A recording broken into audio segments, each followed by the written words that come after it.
Judging by the polls on social media and the trending topics and what everyone is talking about mainly, it's going to be the issue of immigration that will determine the outcome of the next general election. The Labour Party effectively wants an open border policy. The Tories don't know what they want, and the only party with a plan is the Reform Party. But regardless how you look at it, nobody's doing a thing to stop migrants crossing the Channel illegally every day on their little dinghies from France. Now, I know opinions on this are quite varied. Some people don't want migrants here full stop. Some people want some migrants here through strict vetting. And some people think this country shouldn't have borders and to let everyone in willy-nilly.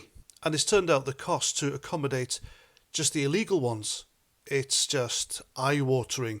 20 billion a year. That's right, I said billion. That's £20 billion of taxpayers' cash going to accommodate people who are effectively breaking the law by coming here illegally. And there's nothing to stop them, but everything to encourage them. You've got the Labour Party, Keir Starmer, saying we should let these people in and give them jobs to make them useful and pay taxes, but no control on the numbers. And then you've got the Tory Party saying we're stopping the boats when clearly they're not. And when they did stop coming over shortly for a couple of weeks in December, it was the weather. It wasn't the government. It was Mother Nature herself. So, of course, they're coming over here. They can see they're being looked after. They're being fed, watered, given a roof over their heads and given social housing, healthcare. And this is why the healthcare doesn't work anymore. The NHS is on its knees. And it worked perfectly as a socialist concept back in the day because the population wasn't that big and it could cater for that amount of people. But the more people we're bringing over here, the more people needs to be treated and more taxpayers' cash to pay for it. But there are so many people in the UK now that the NHS simply can't deal with it, and why private healthcare is now a more attractive option. And let's face it, if the Tories, being true Tories, wanting to capitalise everything and privatise everything, they'd have done it with the NHS years ago. But anyway, this country is being advertised as a great place to come here illegally. And it doesn't help when the Home Office Secretary, clueless James Cleverly, I mean, that's the most ironic surname on a person I've ever seen. He has just asked Parliament for an emergency £2.6 billion of taxpayers' cash after illegal migrant hotels overspend. Now, government figures show that the number of people crossing the Channel illegally is up 13%. And the number of illegal migrants currently housed in hotels paid for by the government in this country is around 50,000. That's 50,000 people, my God.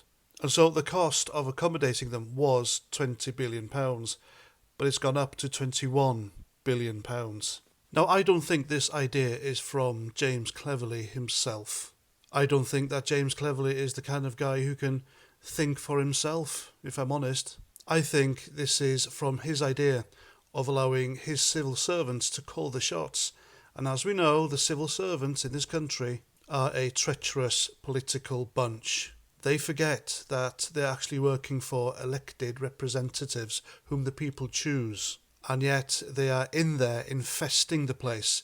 And he can't extract them because they're dug in like ticks. Now, the infrastructure of this country, it's crumbling. Everything is on its knees. Schools, public housing, transport, benefit system, healthcare, etc., etc. Our roads are in a shit state. The police are no good to man or beast.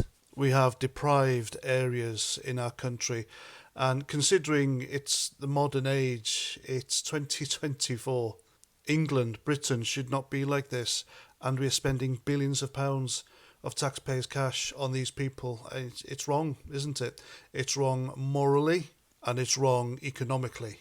And when they hear over the channel that the Home Secretary wants more money to accommodate them, that'll just encourage them even more. And there's no stopping them. I've told you before, folks, the only way to stop them is to have the South Coast manned with boats at the ready for when they land here. We round them up, put them on the boats and return them to France. And before the usual idiots come here to sound off, it's nothing about skin colour. It's all about economics and the survival of this island, of Britain. So there we go. I'm Paz49. Thanks for listening, and until the next time, Roger Trout.